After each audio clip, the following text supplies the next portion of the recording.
After Night of Champions, but WWE definitely dropped the ball on the Raw before Night of Champions as the Red Brand delivers its second lowest rating of the year. Welcome back, guys, to Fog Wrestling.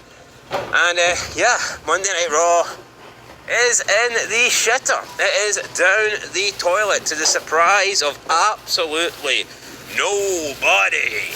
But yeah, another really poor rating from Monday Night Raw. This week's edition, the go-home show for Night of Champions, with the main event essentially being Jey Uso and Obafemi having a stare down. Who's going to be king? See, when you look back at it a week later, by the way, it's like so fucking irrelevant. They're trying to build up this match. Oh, who's going to win the King of the Ring? Who's going to go on to SummerSlam to challenge for the title? Just for Obafemi to win the match and then 48 hours later go, oh, the title will always be there. Brock Lesnar, Hell in a Cell will not. Like, what a fucking joke. All this build-up to whoever goes to SummerSlam just for Obafemi to rule himself out of SummerSlam. Anyway, the birds aren't happy. They're tweeting about it. Don't blame them. You know, they're probably thinking, hold on here. Every night we try to sleep, these two fuckers come out and start talking about wrestling and waking us up. It's not right. Did you know that you can get your prep for free? With Mister, you can get your prep prescribed to you online and delivered right to your door for free. Whether you have insurance. Come out and start talking about wrestling and waking us up. It's not right. Definitely. And here, I'm thinking the exact same thing. I'd like a nice wee peaceful walk, but no, I have to talk about pro wrestling. Put it this way, imagine you were sleeping in the West Wing of the mansion and people just randomly came into your room at 3 o'clock every night and started speaking about wrestling and waking you up. You'd be fucking raging, wouldn't you? Tell you what, if I took a lie detector, I think I'd feel that. That's probably happened on one or two occasions in the West Wing. Oh, yeah. I've been trying to get asleep. I hear all the way down in the East Wing you talking about fucking Gargano at 4 a.m. I don't know how the sound travelled that far, but it did. Gargano and his size 3 gutties. Anyway, 3 is an important number because this week's Raw did a 2.3 million views, which is down 100,000 on last week's 2.4. And like I said, it's the second lowest rated Raw of 2026, and it is the third lowest rated Raw joint during the entire Netflix era. So we're talking like these are among the lowest numbers that Raw's done on Netflix. Second lowest of this year and the third joint lowest since Raw moved to Netflix. It's fair to say that WWE Raw is fucking dying. And also, it was only 3 weeks ago where WWE Raw did the 2 million, which was the lowest rating. So, in the space of a month, they've done, in June, they've done the lowest rating and the joint third lowest rating since moving to Netflix within the space of a month. That's piss poor. No, it's piss poor, and the ever-present red down arrow is here to stay. It'll never go away. And when you do get a wee sneaky green in there, it's because they're up for the previous all-time low. Yeah, that's the only way WWE can go up in the ratings, because the previous week was so bad that the only way is up. It's like when you're on the basement floor and you jump in the elevator. There's only one direction you can go. But see Roman Reigns, man, I think the guy proves that, yeah, people will watch his clips, but they're not willing to sacrifice the 2.5 hours or even a period of it just to watch him on Raw. Well, he wasn't on this Raw, so... Yeah, I know, but I think the point's still here. I don't watch the show, right? But you recapped it. No, I didn't. Last week, the members, I jobbed it. Yeah, what a shame, guys, but we're back. The point still stands. Let's not pretend Roman Reigns hasn't been on one of these Raws that have been shite. He's been in Auden. Oh, no, absolutely. So, 2.3 million. Let's go through the Raws since WrestleMania then. So, the Raw before Mania did a 2.9. The Raw after Mania did 3.3. Then after that, 2.8. So, see, between the Raw after Mania and then the next Raw, they lost 500,000, which is shocking. They went from 2.8 to 2.7. Then they went to 2.6 for 2 weeks in a row. Then they went to 2.5. Then the week after that, they had the 2 million rating, which again is 500,000 lost, 500,000 gone. Then they bumped it up to 2.4 for 2 weeks in a row, and then this week they're at 2.3. So yeah, numbers are piss poor across the board, and I think we're going to see record low numbers over the next couple of months. See that 3.3 though, right? That proves to me that can be done. People come back. There's at least 3.3 million people willing to check out wrestling. Yeah. So that tells me if wrestling was good, you've got at least 3.3 million that would watch it. If they delivered an Attitude Era level show on that 3.3, they would at least retain it for the next week. Keep in mind though, that's 3.3 million worldwide over the space of 7 days. It's still a horrible number. No, absolutely. But here, you've got to play with the deck of cards you've been given, and this deck of cards is shite. Well, normally a deck of cards comes with 52 cards, but you feel like WWE's Got a joker. playing with about, I don't know, 47 short or something. Yeah, no, but seriously, man, why can't they aspire to? Like, surely they must look at it and be like, we got 3.3 million viewers. But they know for a fact going into those type of shows that that's probably going to be one of the higher ones. So let's do something about it. But again, I think it is pathetic, because we can talk about ratings all we want. It's the same old shit every year. Honestly, man, we have known for probably the best part of 20 years that the Raw After Mania does the best. No, absolutely. And they used to make it feel special. When was the last time it did? No, 100%. Now, I think the funny thing is, Raw actually for this week went up to number 4 in the Netflix weekly global rankings, so there must be nothing on Netflix at the moment, because the last time Raw achieved number 4 was the Raw After Mania. So there are 1 million viewers less, but still getting the same global weekly ranking as they did with the Raw After Mania. So this must have been a shite week for Netflix. Mustn't have been a lot else to watch. No, absolutely. Again, I mean, that is the thing we've said with wrestling. As shit as it is, they always tend to be there. You know, in these top 10s. That's why the USA Network like them. Yeah, see wrestling, right? We bash the numbers and we bash the ratings. But let's be honest, most networks would be happy to have wrestling as part of their programming, because they know that they're guaranteeing probably like at least 1 million, and I know sometimes SmackDown dips under, but you're guaranteeing at least 1 million viewers for the most part every single week for 52 weeks a year. That's hard to do. I mean, that is hard to...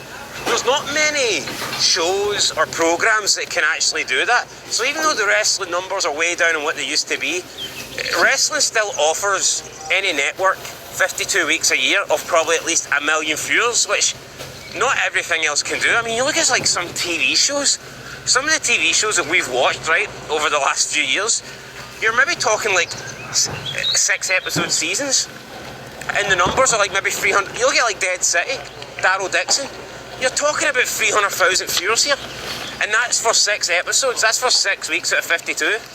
At this point, you're probably not avoiding therapy because of stigma. You're probably avoiding therapy because you've become very good at coping. So good that you stop noticing how heavy everything feels. As a therapist who goes to therapy herself, And that's for 6 episodes. That's for 6 weeks out of 52.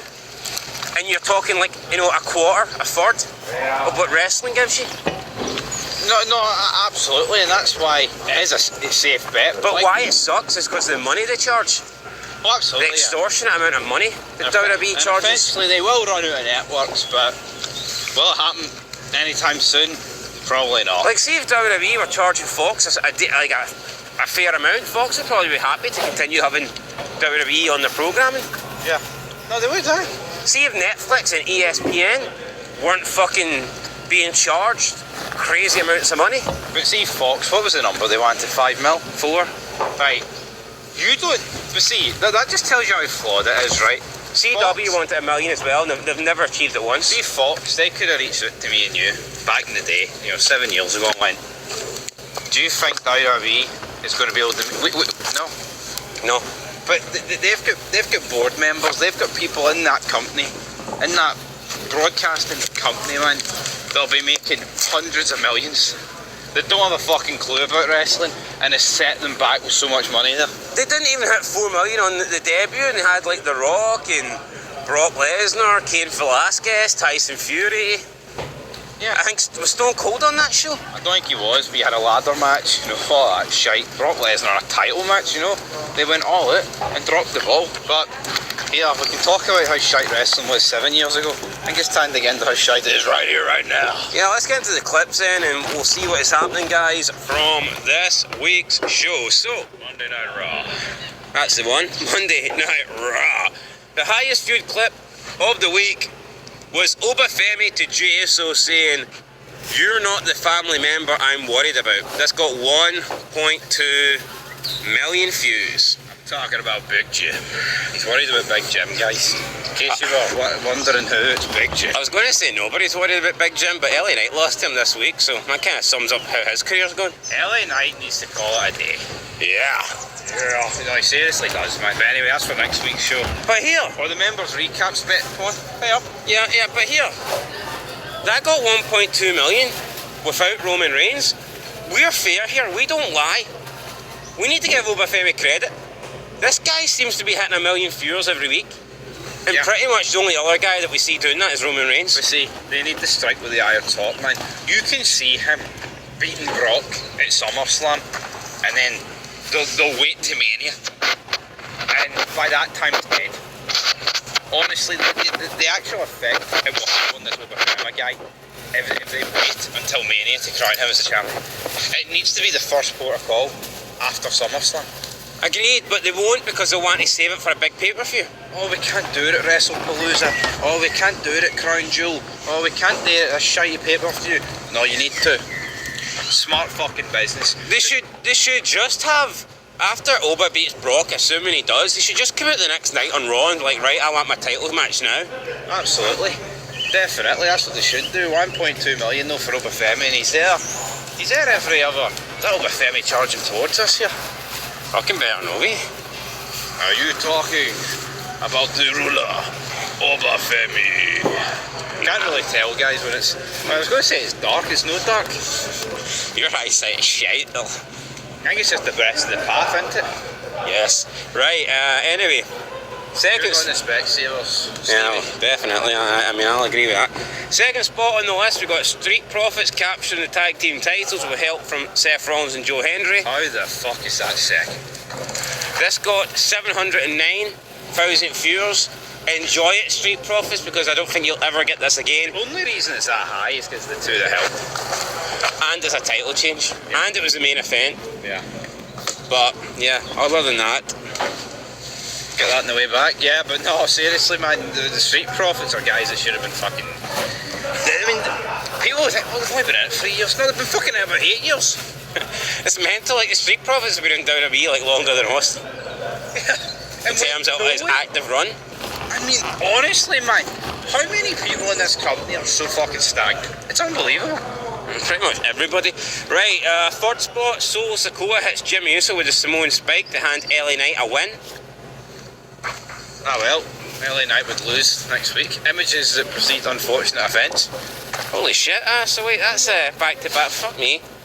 Yeah, so they had this rematch then, so I guess they're going with the 50-50 booking. Jimmy Uso won one, and so LA Knight won one, so there you go. 530,000 views. Fourth spot, we've got Maxine Dupree shuts down Chad Gable's apology to the Alpha Academy. 493k.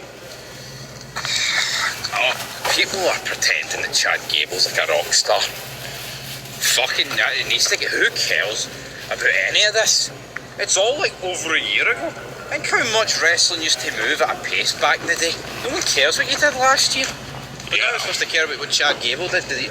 Oh, he bullied them. Fucking, what? Fifth spot, Io Sky drop kicks Liv Morgan from the ring ahead of the Queen of the Ring final. 406k. Boring. What's fifth, fuck's sake? That was fifth. Right, what's sixth then? Give me fucking time to talk. Oh, drop kick. What did they do? You don't want to address it? No, the drop kick? You don't want to say something about it? Not really, no, I want to say absolutely bugger all about it. Oh, no, honestly, these fucking vids are torturous. You go through each clip, and I'm supposed to pretend that a wrestling move, man, is worthy of getting fifth on Raw. Right. I wouldn't wipe my arse with it. Sixth spot, Lyra Valkyria attacks Bayley after losing to Paige and Brie Bella. 302k. 302k, quite the drop off there for fifth spot. Again, it's just, I mean, old has-been women mixed with fucking jobber with it. Lara Valkyria is like the bottom of the barrel. Paige gets more fucking plastic by the day, and Brie Bella is just inferior to Nikki Bella. And I've already forgot who the other person was involved in the clip, so that shows you how relevant they are. Anyway, 7th spot. Oh, the 7s! You what? Oh, the 7s. Oh, the 7s. 77? Aye, all the 7s, 77. Right, 7th spot on the list. It is Danhausen campaigns to become the Prime Minister of England.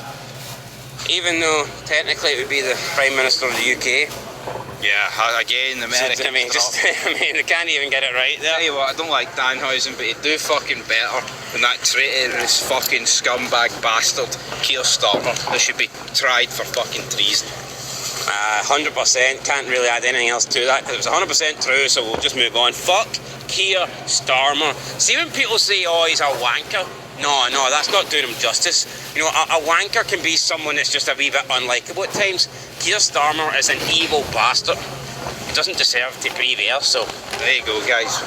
Fucking truth bombs here. Aye, right, we'll move on then to clip number 8. It was Danhausen again. Danhausen electrocutes JD McDonough, 249k. Danhausen, the big draw here. I mean, it's just crap. Well, he is towards the lower end here, but we'll cut him some slack, because normally he does alright. Right, 9th spot, we've got Seth Rollins discusses the steel cage match against Braun Breaker, 181k. I think Seth Rollins' stock is at an all-time low, and the difference between Obafemi taking on Roman Reigns to Seth Rollins, I mean, listen, I'm not in a big fan. Even, would you not admit though, Obafemi versus Roman Reigns feels like a big match in comparison to what they can do today? 100%. And it also feels like a 50-50 match. No, 100%. Whereas this, it's like, how many times have we seen this shite? Moo, Kai's fucking walking information over there, that's pretty cool. But no, totally. I mean, honestly, Kai's walking, it's just more over to me than fucking talking about Seth Rollins. But this is the same guy that's hyping up. Oh, Reigns, you deserve your own Hall of Fame. You're the greatest of all time, but you need to beat me. Hey, hold on, son, he beat you numerous times years ago when you were more relevant, so what the fuck's that logic? Obafemi needs to go get past his match with Brock and then take on Reigns. Agreed. And in last spot, we've got Ethan Page steals a win over Dragon Lee, 105k. Just about making it over the